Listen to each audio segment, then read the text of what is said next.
The Ugandan economy, as you all know, is characterized by gross corruption, inequality, and lack of opportunities for the majority of our people. Wealth and power are concentrated in the hands of a small group, and that is why we need an alternative budget which truly represents and prioritizes the needs and aspirations of all Ugandans, not just the few that hold power and influence.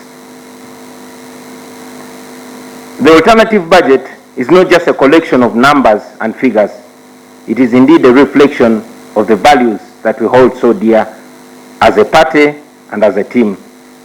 Our national budget must prioritize the investments in sectors that will create jobs, that will improve people's livelihoods, and will enhance economic growth. Special attention should be given to health and education, and of course social protection programs that will benefit the ordinary Ugandans. We must invest in health care to ensure that every Ugandan has access to quality and affordable health care services for the purposes of increasing their productivity. Our health care workers and teachers must be paid and paid well. We must focus on creating an environment that is conducive for business growth, job creation, and all other developments. This requires deliberate investment in infrastructure, including roads, railways, and yes, the energy sector. We must reduce the burden of taxes and regulations on small and medium-sized businesses. Otherwise, we shouldn't expect peace in a country where young people are broke, are unemployed, and are hopeless. We must ensure that everyone has access to resources that they need to succeed in life. And this means investing in social protection programs such as universal health care and social security. Last year, ladies and gentlemen, this Parliament passed the National Health Insurance Scheme Bill, but up to now, the bill has not yet become law. It is a shame that 61 years after independence, we still rely on the foreign development partners to meet 41% of our health expenditure. The government of Uganda caters for only 16% and leaves the big burden to the ordinary citizen. We do not have a national health insurance scheme in place. The available health insurance plans are almost all private schemes, and yet even then they cover less than 2% of the population. Now, I did not say they cover 2% of the population. I said they cover less than 2% of the population. I believe many of you, if not all of you, have been following the scandal at NSSF. Over 14 trillion shillings of private employees' savings is at risk of being stolen because of greed. And of course, it's being stolen by those that have power and influence. The situation is even worse at the police officers' circle, the Exodus circle, and the military officers' circle, the Wazalendo circle. The low-ranking officers find it almost impossible to access the savings, which savings are actually forcefully deducted off their salaries. Trillions are allocated to security, the security sector, but my friends, when you look at the livelihood of the men and women in uniform, it is sad.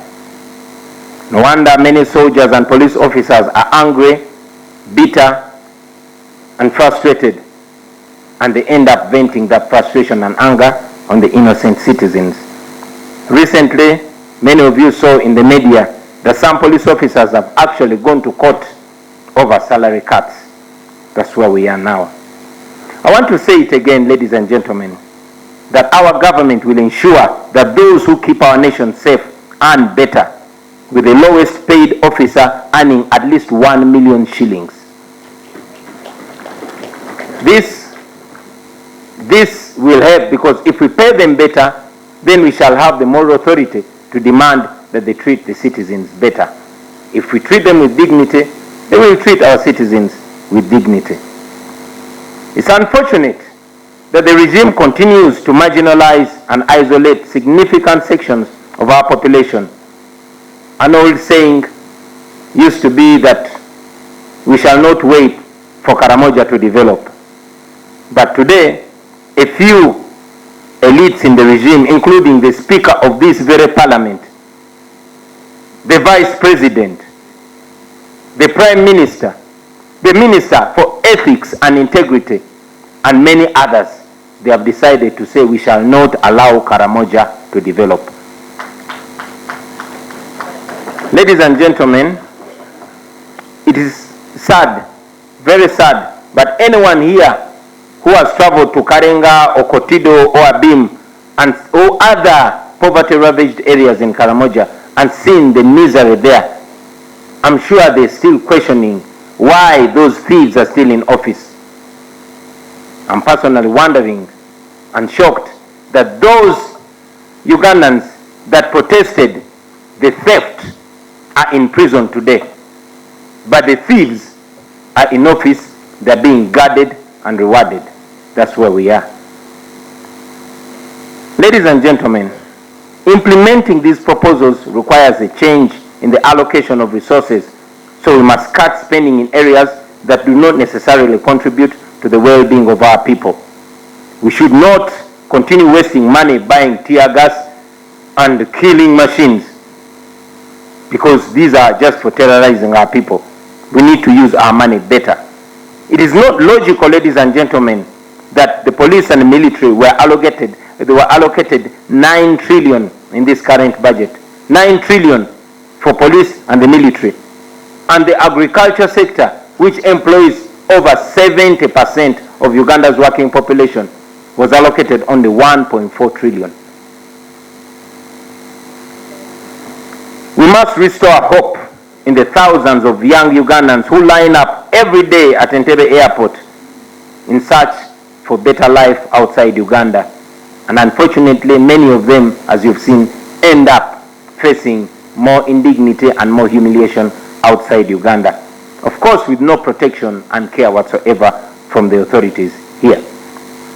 We must increase the domestic revenue by cracking down on corruption.